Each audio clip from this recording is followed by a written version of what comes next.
planning to match the stages of your life. Hey, this is Paul with Wealth Protector TV, our channel here at Barth Calderon to help teach, guide, and give you information that's important to you.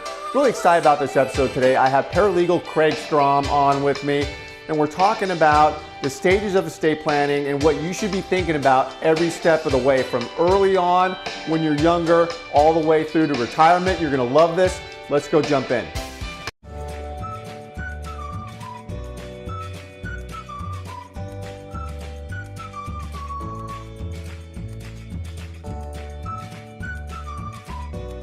Hi, everybody. Thanks for jumping on Wealth Protector TV. Really excited about this episode.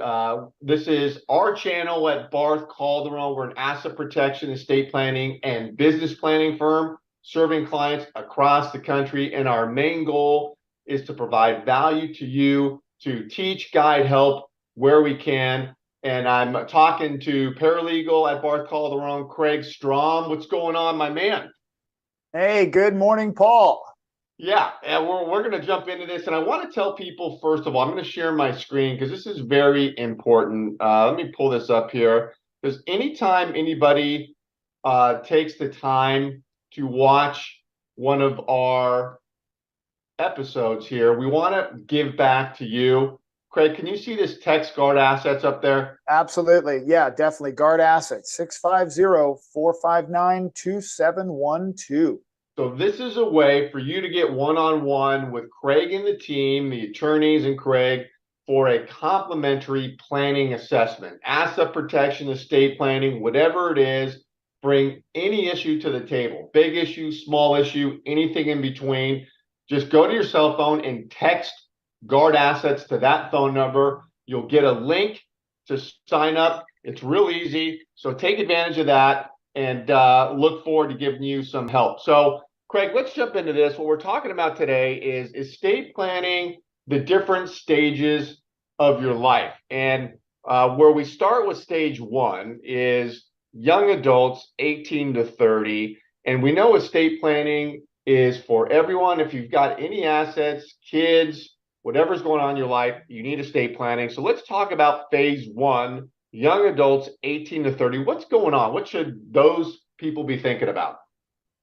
Well, number one, at 18 to 30, especially in the 18 range, 18-year-olds are immortal and they don't think about any of this stuff. It's generally a conversation with the family, with their parents. But the big one that I have found— I think I was lying in a gutter somewhere at the age of 18.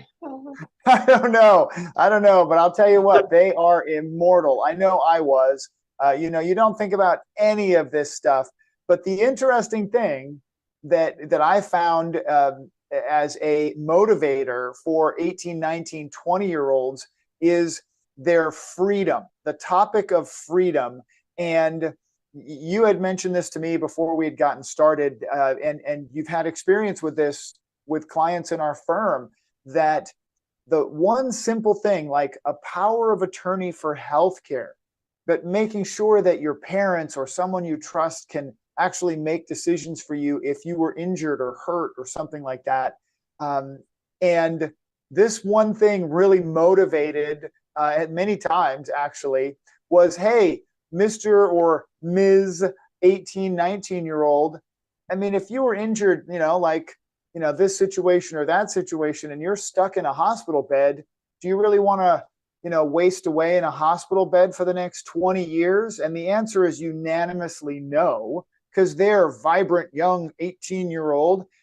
They don't want that. And then the follow-up is, of course, well, you might want to have a simple healthcare power of attorney to make sure that your mom or dad or best friend or sister or brother can make those decisions for you. Because if you don't have it, you might end up as a ward of the state.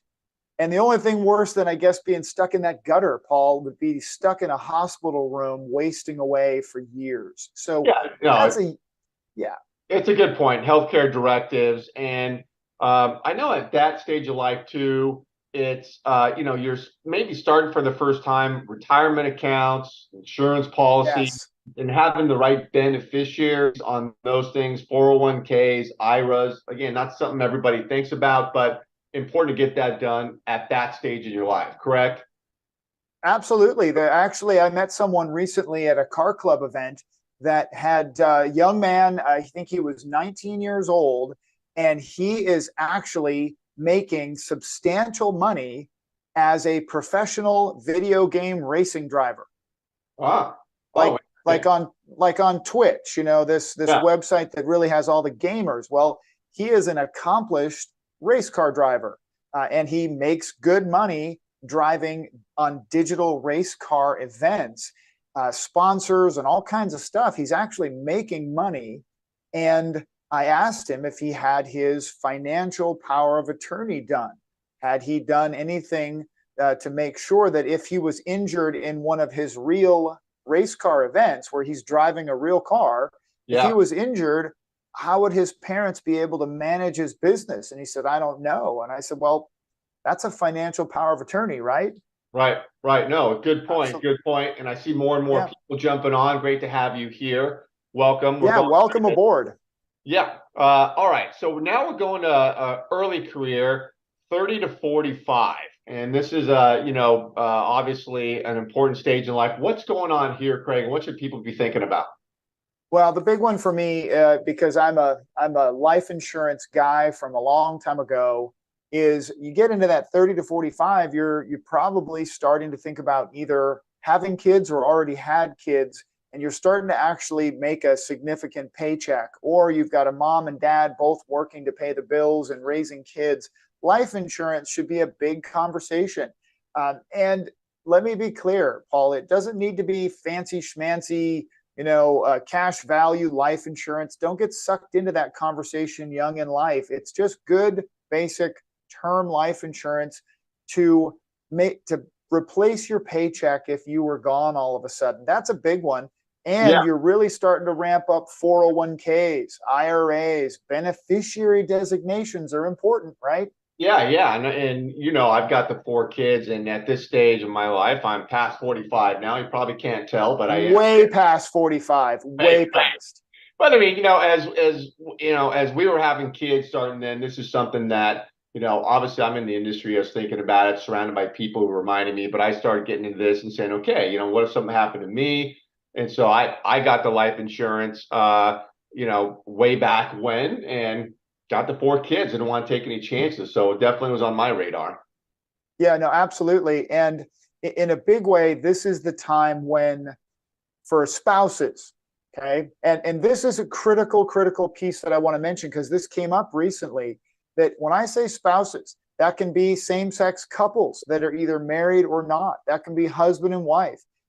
All of these are related to the same topic I'm about to mention, which is going back to that powers of attorney, making sure that your partner, your spouse, has the appropriate power of attorney for you in the event that something happens. I mean, this is the time when your family is growing, for example, that your income is growing, you have a mortgage and car payment. You want to make sure you have those powers of attorney. Now is a great time to start thinking about having a full estate plan that connects with your life insurance and your 401k beneficiaries, et cetera. Yeah, and what we always talk about is, when people hear the term estate plan, they think it's for, the people who are multimillionaires, billionaires, and for sure they need estate planning. But it's as we go through this, you'll see, and those listening, that it's not about that. It's about just taking control of your life, because if you Yeah. don't, then the courts are going to step in and start making decisions for you. So estate planning, the way we define it here, is get organized, get updated, get protected. So, all right. There's a big one to add in there, Paul. I don't want to miss Okay. it, because Yeah. in that 30 to 45 range, you very likely could have young children under 18, right? Oh, yeah. Okay.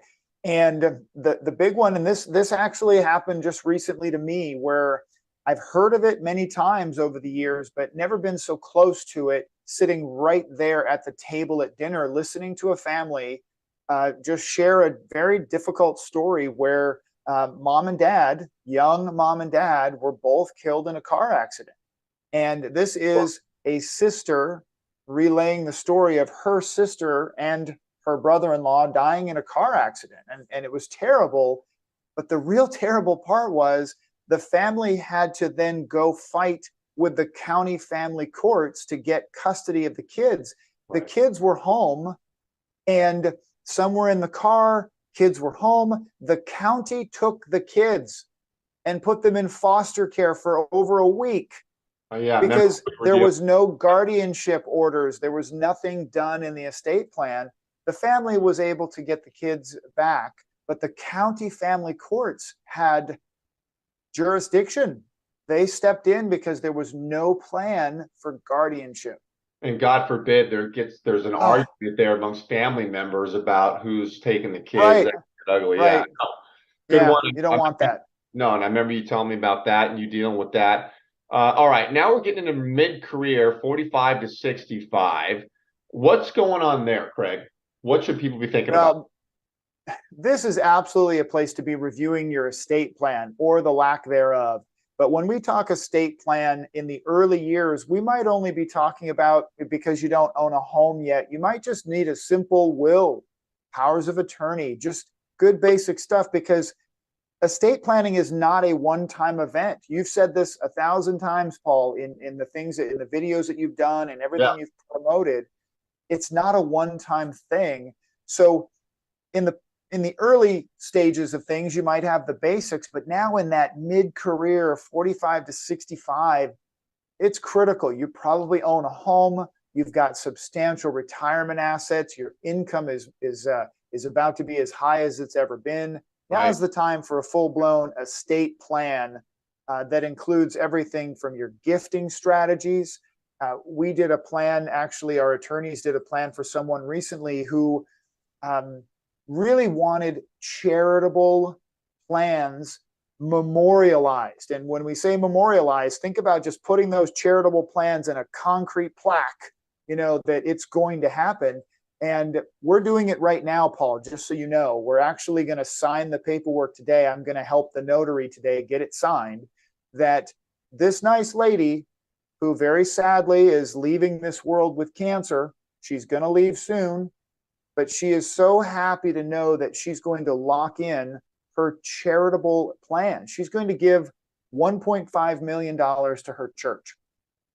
And before having her plans done, that might have been a bit difficult because we'd have to go through this whole process. Right. So that's right where she's at. She's 63 years old. It's a very tough situation, but we're so happy that we can step in there and help her actually leave on her terms. Yeah, and and she's right in that mid-career range, and just under 65, and you never think that's going to be the case, but it is sometimes. Yeah, life happens. Well, it's interesting because as we were talking beforehand, we're going through our agenda on this. Asset protection starts to become important, at this stage. Oh, good point. Yeah, you've got assets that you're building up, and asset protection, the way we define it, and it's integrated with estate planning should be, is the process of guarding your assets from liabilities. And liabilities could be tax issues, liabilities could be car accidents, liabilities could be anything, and so if you own rental property, if you're passing anything on to your kids, you've got stocks, bonds, and cash, a home, all that stuff, you start to think about that. And I know we deal with many clients on this level, and even just passing assets to kids, as we're talking about estate planning, there are different ways to do that. You can set up an asset protection trust as a parent, so that assets go into a trust for your kids, so that protected from their creditors down the road. So talk a little bit about asset protection, how it gets built in now at this stage. Well, I'm going to use again. I love to use current examples because we are blessed as a firm. We're blessed to be busy. We're blessed to be referred by CPAs and attorneys and professionals all over the country. And this is a recent introduction that I was able to make that initial call and then get our attorneys plugged in that are the right members of our team. Well, this is a situation where it looked like it was going to be a very basic estate plan, living trust and wills and powers of attorney and so on and so forth. And when we asked the question about how are your kids doing? Are they in good shape financially, healthy, any challenges or difficulties? The room went quiet, or the phone went quiet. And as it turns out, one of the kids, there's two daughters, one of the daughters, she's not handling her life and managing life very well. So the question came up on how we would then be able to build in a structure that allowed for her to still inherit a substantial amount from mom and dad without that being wasted or hurting her further by enabling perhaps destructive behavior. So now our attorneys are going to build in, as you said, Paul, special children's trust for the to keep their money separated, but also to keep it from being used willy-nilly, right? So it puts in some restrictions on how that money can be used for the benefit of daughter, but not in a situation where she can use it in a way that might hurt her further. Does that make sense? I mean, you know what I'm talking about. It was very good. Yeah, it's a great thing you bring up is the special needs trust planning. Yes. Yeah. We've got an attorney on staff who's been very open about her own child with special needs, and Hannah's been incredible about talking about her whole experience and how to guard your child, with proper planning. So it's a great point, right. Craig. Now we're getting into really kind of the retirement stage. 65 plus, you're moving on. A lot going on here with planning. What are the main things we should be talking about here? Well, rather than rehash first all the things that are, it's basically it waterfalls down, right? So from that 18 and 30 and 45, all of those things that we should be doing in those stages are now lumped into age 65. And hopefully we've done a lot of those things leading up to our age 65 and beyond. Right. But if we have, the big one for some folks that is often missed in the conversation is estate tax and estate transfer planning. How are we going to transfer to the next generation? Right. Can't tell you how many times I've met folks, I know you have, Paul, that they thought the best way to transfer assets to their kids was just simply to deed it to their children, and they signed a deed and handed over a house. Right. Yeah. They didn't realize the ramifications with taxes and everything else, and they just signed it over. Or they put their kids on their bank account, things like that. But the big one there's rumblings in Washington. Our founder, Harry Barth, likes to say this. We don't know if it's going to happen, but there's rumblings in Washington that the estate tax thresholds are going to be pushed way back down, which means a lot of folks who have estates that are not subject to estate tax now could potentially fall into that category. And now is that time in that 65 plus range to really evaluate that, to take a close look at whether there's a risk.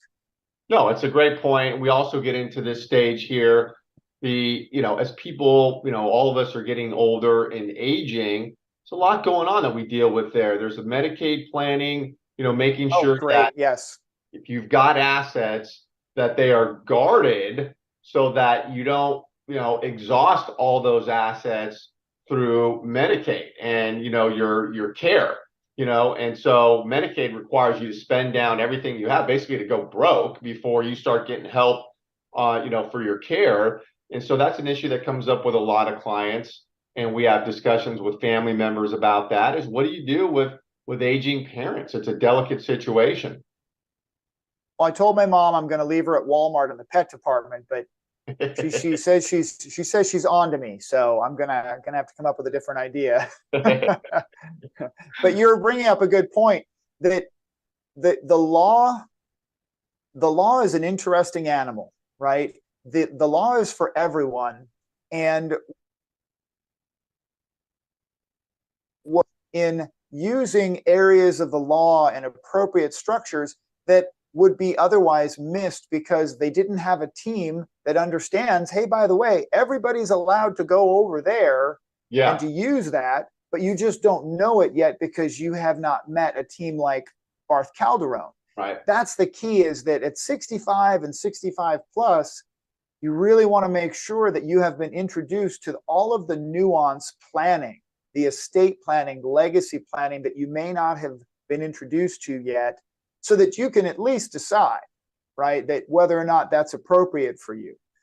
Yep. So that's a key piece there. I love the Medicaid reminder, though, Paul. That Medicaid planning and being able to structure your estate in such a way that it is not all taken by the state, for example, if that's a situation you fall into. That's a great reminder. Yeah, and then as we get kind of hit the wall here on things, I'll mention too that we deal with a lot of families that own rental income property or have a house they're passing on, and that becomes very important. Rental income properties, in a lot of cases, it's retirement income for the people who own those properties. They don't have traditional 401ks, and so there's some very specific, important issues about how to treat those properties in retirement. Guard them so you don't have liability that destroys your retirement income through properties, and getting the properties to kids in different states. I mean, California's got some horrible laws, recent laws Right. that can impact the transfer of property to your kids. So we look at all those issues. But I just want to make that point that those are important issues that come up too when we're getting people organized. Yeah, absolutely. When we look at this post 65, let's say 65 to the finish line, right? Yeah. 65 to the finish line. Those are, again, those years are critical. Those are places where a lot of folks move into retirement mode and they stop paying attention to things like this. They're in retirement mode. They're going on a cruise. They're traveling. They don't want to worry about this stuff. And yet, this is the time where mistakes can often be made. This is the time when mistakes or things could be uncovered with a simple consult. We had one recently. You mentioned rental properties, Paul, that a couple had 3 different rental properties and they thought everything's fine. And as it turns out, there had been mortgage refinances along the way, and our simple assessment process, and I say simple, but it's really, Paul, it is digging into everything. We look at all of the documents and everything else. And what we found was that 2 of those rental properties were never placed back into and titled properly back into their estate planning. So, meaning it's going to go through probate. Absolutely. And not just that. Here's the key, Paul. Not just that. One of the properties was in another state. Which is a probate in California and a probate in Utah. Oh, yeah. Right. Yeah. So this was a case where their CPA had introduced them to our team, and then we recommended a full assessment, and we went through and we found that was a huge deal for the family. Can you imagine the cost of doing probate in both states? I mean, that would have been just terrible. Onerous. Yeah. So very, very important at that 65 to the finish line. Now's the time to stay diligent and make sure that the government and the county, they don't get to stick their paws back in your pocket when you're gone. That's good. Hey, don't forget to text Guard Assets to 650-459-2712. Yeah, I want to. You can actually get on there. Yeah, because people came on a little bit after we showed this initially, but for those who came on, love to have you here. Thanks for doing this, and keep your eyes open for your email we're doing these weekly. So every week we're going to have topics like this, but if you want to get one-on-one with Craig and the attorneys at the team for a free strategy session, bring any issue, small, medium, large, estate planning, asset protection, you have a question, and text Guard Assets to that phone number. It'll send you a link. Click on the link and you fill out a form. It takes you probably 30 seconds, and then we'll book you for your one-on-one. That can be a phone call, a Zoom, or if you're in the area in beautiful Southern California near Disneyland, you can come into the office. Mickey will not be there, but we will. And if you want to take me to Disneyland, I'll go. But well, thank you everybody for being here, Craig. Thanks, great stuff, and we'll see you next time. Outstanding. Bye, everybody. All right.